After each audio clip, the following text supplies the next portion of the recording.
चौथ माता की कहानी। एक साहूकार के 7 बेटे और एक बेटी थी। साहूकार के बेटे अपनी बहन से बहुत प्यार करते थे। एक बार साहूकार की बहुएं और बेटी सभी ने करवा चौथ का व्रत रखा। इस व्रत में चांद देखकर ही व्रत खोला जाता है। रात को जब साहूकार के बेटे भोजन करने लगे तो उन्होंने अपनी बहन से भी साथ बैठकर भोजन करने के लिए कहा।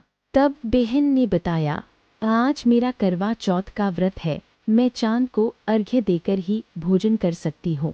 सबसे छोटे भाई से अपनी बहन की भूख देखी नहीं गई। उसने दूर पेड़ पर जाकर एक दीपक जलाया और उसे छलनी के पीछे रख दिया। दूर से बहन को वह दीपक चांद जैसा दिखा। बहन को लगा कि चांद निकल आया है और उसने सोचा, अब व्रत खोल सकती हूँ। बहन ने अपनी भाभियों से कहा कि चांद निकल आया है, आप सब भी व्रत खोल ले। लेकिन भाभियों ने उसकी बात नहीं मानी। बहन ने अपने भाइयों की चालाकी को न समझा और दीपक को ही चांद मानकर अर्घ्य देकर खाना खा लिया। जैसे ही उसने पहला निवाला खाया तो छींक आ गई। दूसरा निवाला खाया तो उसमें बाल निकल आया। तीसरा निवाला खाते ही उसके पति की मृत्यु का समाचार उसे मिला। यह सुनकर वह बहुत दुखी हो गई। तब उसकी भाभी ने सच बताया कि भाइयों की चालाकी से व्रत गलत तरीके से टूटा है, इसी कारण माता नाराज हुई है। अब वह निश्चय करती है कि अपने पति का अंतिम संस्कार नहीं करेगी और अपने सतीत्व बल से उन्हें पुनर्जीवित करेगी। वह अपने पति के शव के साथ 1 वर्ष तक बैठी रही, शव पर उगी घास को झाड़ती रही और पूरे साल की चौथ व्रत करती रही। अगले साल कार्तिक मास में जब करवा चौथ का दिन आया तब उसने पूरे विधि विधान से व्रत किया। शाम को वह सुहागिन महिलाओं से प्रार्थना करने लगी, मुझे भी अमर सुहाग दो, यम सुई ले लो, पिया सुई दे दो, मुझे भी अपने जैसी सुहागिन बना दो।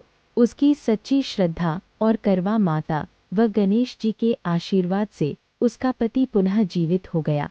तभी से करवा चौथ का यह व्रत सुहागिन स्त्रियां करती हैं और यह माना जाता है कि करवा माता और गणेश जी सभी सुहागिनों का सुहाग अखंड बनाए रखते हैं।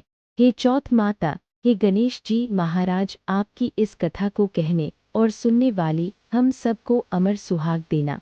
जय हो चौथ माता की, जय हो गणेश भगवान की। अब सुनते हैं गणेश जी महाराज की कहानी। एक गांव में एक वृद्ध और अंधी बुढ़िया रहती थी।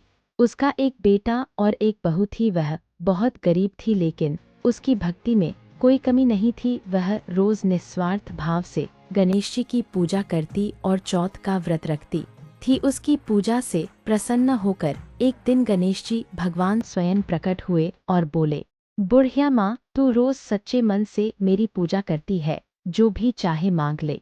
बुढ़िया सरलता से बोली, भगवान, मुझे मांगना नहीं आता, क्या मांगूं? गणेश जी बोले, कल आऊंगा, अपने बेटे और बहू से पूछकर मांग ले। बुढ़िया ने घर आकर बेटे से पूछा। वह बोला, माँ धन मांग ले। बहू ने कहा, माँ पोता मांग ले। बुढ़िया समझ गई कि दोनों को अपने अपने मतलब की ही चिंता है। बुढ़िया ने पड़ोसन से सलाह ली। पड़ोसन बोली, बुढ़िया माँ, तेरी उम्र थोड़ी रह गई है, धन और पोते मांग भी ले तो दूसरों को ही सुख मिलेगा। तुझे खुद अपने लिए आंखें मांगनी चाहिए, जिससे जीवन खुशियां से गुजर जाए। इस तरह बुढ़िया ने सबकी बातों को सोचा। ऐसी चीज मांगनी चाहिए जिससे बेटा बहू भी खुश हो जाए और खुद बुढ़िया को भी भला हो। अगले दिन जब गणेश जी भगवान आए, बुढ़िया बोली, इहे विघ्नहर्ता, अन्न दो, धन दो, निरोगी काया दो, अमर सुहाग दो, दीदार गौठ दो, सोने के कटोरे में पोते को दूध पीता देखूं, अमर सुहाग दो और पूरे परिवार को सुख दो। आपके श्री चरणों में मुझे स्थान दो। गणेश जी मुस्कराकर बोले, बुढ़िया माँ, तूने तो मुझे ठग लिया, तुझे मांगना नहीं आता, लेकिन जो कुछ तूने मांगा वह सब तुझे मिलेगा। गणेश जी अंतर्ध्यान हो गए। हे गणेश जी महाराज, जिस तरह बुढ़िया माई पर कृपा की, उसी तरह आपकी कहानी कहने और सुनने वाले हम सब पर अपनी कृपा करना। जय हो गणेश जी महाराज की, जय हो चौथ माता की। कहानी अच्छी लगी हो तो वीडियो को लाइक करके कमेंट में जय श्री गणेश जरूर लिखें। और चैनल को सब्सक्राइब करना ना भूलें। आप सभी पर चौथ माता और भगवान गणेश का आशीर्वाद हमेशा बना रहे। जय श्री गणेश।